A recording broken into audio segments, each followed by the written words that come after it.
नए साल की शुरुआत राजनीति की दुनिया में एक ऐसी मुलाकात के साथ हुई जिसकी उम्मीद किसी ने नहीं की होगी।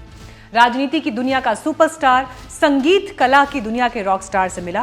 पीएम मोदी और super famous actor singer Diljit Dosanjh की मीटिंग ने लोगों को चौंकाया भी, चर्चा करने का मौका भी दिया और इस एनालिसिस को भी करने को मजबूर किया कि एक तीर से कितने निशाने साधे गए हैं। क्योंकि ये वही दिलजीत हैं जो किसानों के मंच पर गए तो कंगना रनौत जैसे कलाकारों ने क्या नहीं कहा। वही कंगना बीजेपी की एमपी हो गई हैं। दिलजीत को खालिस्तान सपोर्टर्स, कई मोदी सपोर्टर्स और बीजेपी सपोर्टर्स ने कहा ही है। ये वही दिलजीत हैं जो शराब के गानों पर नोटिस मिलता है तो सरकार को चुनौती दे देते हैं कि आप शराब बेचना बंद कर दो, उससे कमाना बंद कर दो, मैं आज गाना बंद कर दूंगा। ये वही दिलजीत है जो पूर्व पीएम मनमोहन सिंह के लिए बीच कॉन्सर्ट रुकते हैं और फिर श्रद्धांजलि देते हैं, उनकी खामोशी पर उन्हीं का शेर पढ़ते हैं। ये वही दिलजीत है जो राहत इंदौरी साहब का शेर पढ़कर मंच से कहते हैं कि किसी के बाप का हिंदुस्तान थोड़े ही है। दिलजीत ने डायरेक्ट कभी पीएम मोदी या टॉप सत्ता को कुछ भी बेशक ना कहा हो, लेकिन वो सरकार के करीबी भी कभी नहीं रहे। तो इसीलिए ये मुलाकात किसका मास्टर स्ट्रोक है, पीएम मोदी का या दिलजीत दोसांझ का, ये सवाल है। और इस मुलाकात से क्या मैसेज दिया गया है, सवाल ये भी है, जिस पर बात करने के लिए हमारे साथ स्पेशल गेस्ट जुड़ रहे हैं। आपका परिचय उनसे कराएंगे, लेकिन उससे पहले मैं चाहती हूं कि आप इस मीटिंग का ये क्लिप जरूर देखें।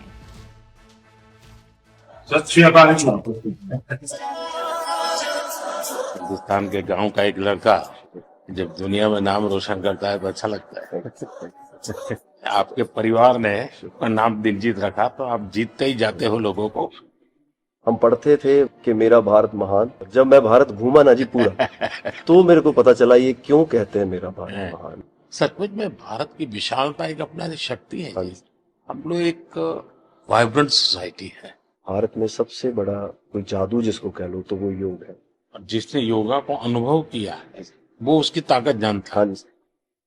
मैंने आपका इंटरव्यू देखा था सर अभी हाल ही में। हमारे लिए आप प्रधानमंत्री एक बहुत बड़ा पद है, तो हम शायद एक जो उसके पीछे एक माँ और बेटा और इंसान है वो कई बार वो क्योंकि एक औहदा बहुत बड़ा है। जब आप अपने माँ को लेके और गंगा मैया को लेके वो दिल भरा वो टच होता था। एक्चुअली ये दिल से बात निकली है तभी दिल तक गई। ओ कहंदे किथे है तेरा रब दिसदा ही नहीं, मैं कहा अखां बंद कर ध्यान तर महसूस कर, गुरु नानक ता अंग संग है तू ही बस गैर हाजिर है, गुरु नानक गुरु नानक गुरु नानक। तो इसी विषय पर बात करने के लिए मेरे साथ इस वक्त खास मेहमान मौजूद है। बीजेपी से मंजीत राय हमारे साथ जुड़ गए हैं, सीनियर जर्नलिस्ट साजू चाको हमारे साथ इस वक्त जुड़ गए हैं और पॉलिटिकल एनालिस्ट डॉक्टर कमलप्रीत हमारे साथ मौजूद है। डॉक्टर कमलप्रीत, शुरुआत आपके साथ करना चाहूंगी। मैम, साल के पहले दिन एक ऐसी पॉलिटिकल मीटिंग हुई है जिसे लेकर अब बहुत तरह के रिएक्शंस है। कुछ लोगों को अच्छा लग रहा है, कुछ को बुरा लग रहा है, कुछ लोग इसको अपने अपने तरीके से इसका विश्लेषण कर रहे हैं। किसान नेताओं की तरफ से कहा गया कि उन्हें किसानों से मिलने आना चाहिए था, मोदी जी से बाद में चले जाते। तो मोदी जी के लिए लोग ये कह रहे हैं कि वो मणिपुर भी चले जाते या कुछ और लोगों से मिल लेते, उनके पास सेलिब्रिटीज से मिलने का वक्त है। आप किस नजर से इस मीटिंग को देख रही हैं? देखिए, जब सुबह मैंने ये इंटरव्यू देखी तो मेरे को था कि आज तो कंट्रोवर्सी होगी और इसके अलग अलग पर्सपेक्टिव है।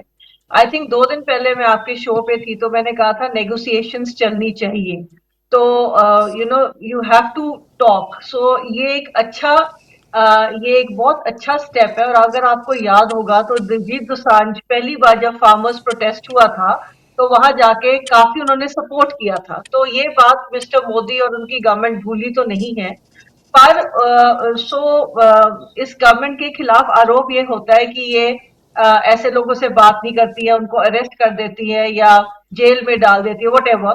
तो ये एक ऐसा इसमें बड़े पर्सपेक्टिव है। नंबर 1 ये है कि जो आदमी ने फार्मर्स प्रोटेस्ट को बड़ी खुली तरह, और उस टाइम दिलजीत दोसांझ इतने बड़े फिनोमिना नहीं बने थे, तो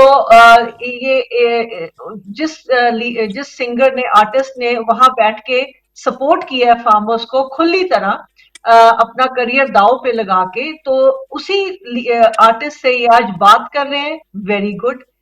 नंबर 2, अब जो एनालिस्ट है वो तो उनके कपड़ों पे भी जा रहे हैं। नंबर 2, ये दूसरी बात ये है कि कहीं दिलजीत दोसांझ ने योगा की भी अपने कॉन्सर्ट्स में योगा की बात की है कि it's not an exercise, it's a journey. वो भी एक कॉमन पॉइंट है नरेंद्र मोदी प्राइम मिनिस्टर जी का और दिलजीत दोसांझ का। तीसरा, वो काले कपड़े पहन के गए हैं, may be to show his protest. And number four, that yes, Mr. Narendra Modi and this government के ऊपर बहुत ज्यादा एलिगेशंस हैं कि इनको मणिपुर भी जाना चाहिए था, फार्मर्स प्रोटेस्ट भी जाना चाहिए। तो अगर इन्होंने ये एक एक ओपन की है विंडो, तो आई थिंक द गवर्नमेंट को अब जाके फार्मर मिस्टर मोदी को जो फार्मर लीडर्स हैं, फार्म लीडर्स हैं, उनके साथ मिलना चाहिए, मणिपुर भी जाना चाहिए, क्योंकि ये जो अब पॉलिटिक्स है, लोग बहुत ज्यादा अवेयर हुए हैं। और आपको मैं ये भी बता दूं कि दिलजीत दोसांझ भी जो प्राइम मिनिस्टर को मिलने गए हैं, इनको भी पता है कि मेरी कई जगह से मेरी आलोचना होगी। सो इन्होंने भी और मैं ये भी कह सकती हूँ कि जो हम देख रहे हैं टीवी के ऊपर, शायद इसके अलावा हर मीटिंग में कुछ ऐसी चीजें होती हैं जो ओपनली डिस्कस नहीं होती है। तो let us give credit to Diljit Dosanjh as well as the Prime Minister. He maybe Diljit Dosanjh has added a word for the farmers that you should go and meet them. But I'm very happy that negotiations are continuing. लेकिन दिलजीत दोसांझ तो अपनी individual capacity पे मिलने गए हैं ना, वो किसानों को रिप्रेजेंट नहीं कर रहे हैं वहां पर। तो आप ये किस आधार पर कह रही हैं कि कल को किसी तरह की कोई नेगोशिएशन में कोई रोल प्ले कर सकते हैं Diljit Dosanjh? I think that जो इतनी नेगेटिविटी चल रही है, maybe it is an ice breaker from the side of the government. I am an ice breaker, I am an अच्छा optimist, point I am an आपने। ऑप्टिमिस्ट। मंजीत राय जी भी BJP से हमारे साथ हैं। मंजीत राय जी, कम से कम बीजेपी के वो सपोर्टर, मोदी जी के वो सपोर्टर जो दिलजीत दोसांझ को खालिस्तानी कहते रहे हैं, उन पर आरोप लगाते रहे हैं, प्रत्यारोप लगाते रहे हैं, देश का दुश्मन बताते रहे हैं, अब वो सब चुप हो जाएंगे क्या? दिलजीत दोसांझ पंजाब का है और हमें मां ने उसके ऊपर गर्व है कि वो पूरे संसार में अपना पंजाबियत का और दस्तार का जो हमारी पगड़ी है सरदार की, उसकी शान को बढ़ा रहा है। तो हमारी पंजाब की शान है। आप भूल गए क्या? अरे भाई, मैं कुछ लोगों को मैं उनके बारे कोई नहीं सकता, लेकिन मैं अपने लिए और हमारे जो पंजाब के लोग हैं। अरे सर, मंडी से सांसद हैं आपकी, ऐसे कैसे आप कह रहे हैं कि उनकी बात को सीरियसली नहीं लेते आप? उस हिसाब से बात कर रहे हैं। थोड़ा सा सर आपका नेटवर्क इशू हो रहा है, आवाज क्लियर नहीं आ रही है। चाको साहब, आप किस तरह से इस मीटिंग को देखते हैं सर? सारी चीजें एक तरफ, ये जो टाइमिंग ऑफ द मीटिंग है, इसमें I see something very very interesting and important. फिर ऐसे क्या हुआ है, मतलब we can do conjecture, we can speculate, we can do, हम कई तरह से इसको सोच करते पलटी कर सकते हैं क्या वो, आई मीन, बट बहुत ही दिलचस्प। और मुझे सबसे हैरत इस चीज की है कि इस टाइम पे जो meeting of the timing this timing of the meeting is just so crucial before the Delhi election. Delhi election में इस मीटिंग का क्या असर पड़ेगा? I think this is an outreach by the PM for the Sikh electorate.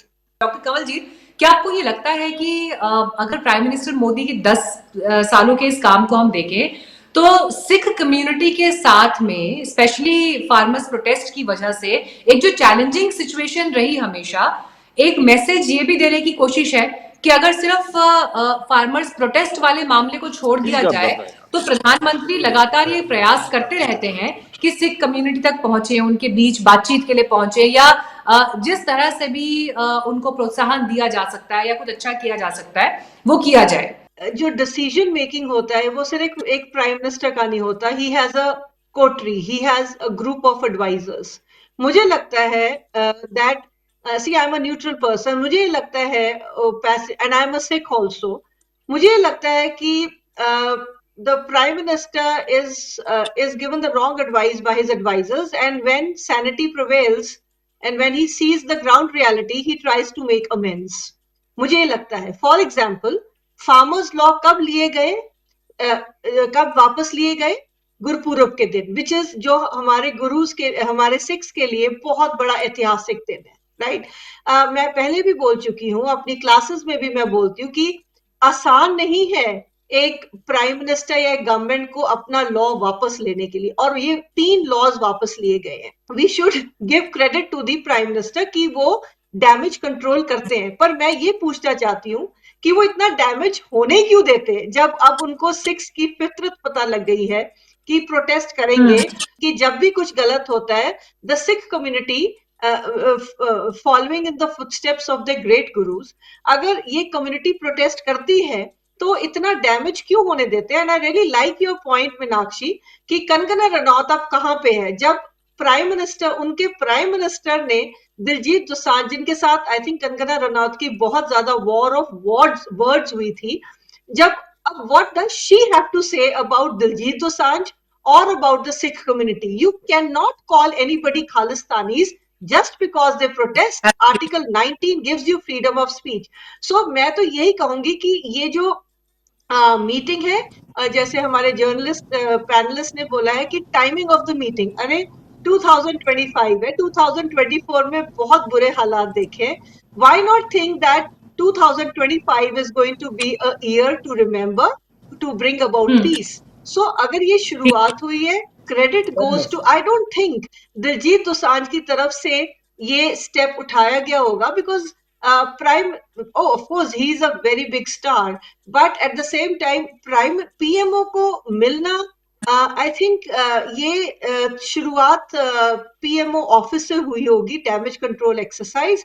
And as a Sikh I am very happy कि prime minister's residence office में आज गुरु नानक देव जी की के बारे गाया गया है, प्राइम मिनिस्टर ने सराहाया है। सो ये बहुत अच्छी, और ये जो कंगना रनौत टाइप जो काफी पॉलिटिशियंस है, I think it is a slap on their face, and आगे से वो अपने वर्ड्स बहुत केयरफुली चूज करेंगे कि एक इंडिया में सिर्फ हिंदुत्व नहीं चलता है, it is a secular country, and where the Sikhs and people of other communities are playing a very very important role, and you have to respect Manjeet साहब, the person who delivers. Message तो देखिए एक अच्छा गया है, meeting को लेकर सब जगह प्रशंसा हो रही है, या एक मैसेजिंग, सॉफ्ट मैसेजिंग हुई है, लेकिन अब सवाल ये है यहाँ से आगे, दिलजीत दोसांझ से अब मिल लिए तो अब डल्लेवाल साहब से भी मिल लेना चाहिए और मिलकर बात खत्म करनी चाहिए। बिल्कुल, सरकार ने तो कहा है कि हम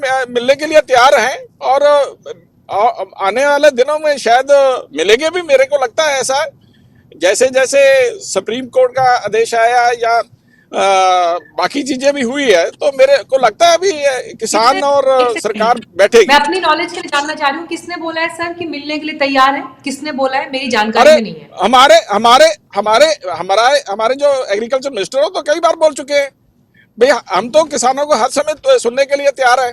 और यहाँ पर आपको पता होगा किसानों को सुनने के लिए तैयार है, डल्लेवाल जी से मिले, दोनों बातों में फर्क है।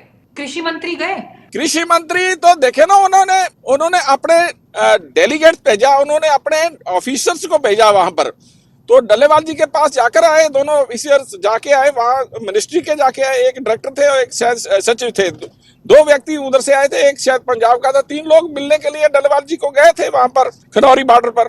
चलिए ठीक है, आप जो बातें कह रहे हैं मैं समझ सकती हूँ कि कृषि मंत्री को लेकर या टॉप लीडरशिप को लेकर जवाब आपके पास नहीं है, लेकिन एक शुरुआत हुई। नहीं, जवाब है मीनाक्षी जी, ऐसा नहीं है जवाब नहीं है मेरे पास। एक बहन ने पहले बोला था कि हिंदुत्व के बारे में बोलते हैं, हमारे गुरु साहब कहते हैं मानस की जात सब एक पहचान बो, तो सारा आपकी पार्टी के नेता खालिस्तानी बोलते रहे, सपोर्टर्स आतंकवादी और पता नहीं क्या क्या बोलते रहे हैं जब, अरे भाई कोई अब ऐसे तो गुरु साहब ने जो बोला है और जो हमारे शास्त्रों में लिखा है, शास्त्रों में तो बहुत कुछ लिखा है, लेकिन होता नहीं ना सर जमीन पर वैसा, इसलिए सवाल पूछने पड़ते हैं। बहरहाल एक ऐसी मुलाकात जिसे लेकर आज एक चर्चा की कोशिश थी, लेकिन अब देखिए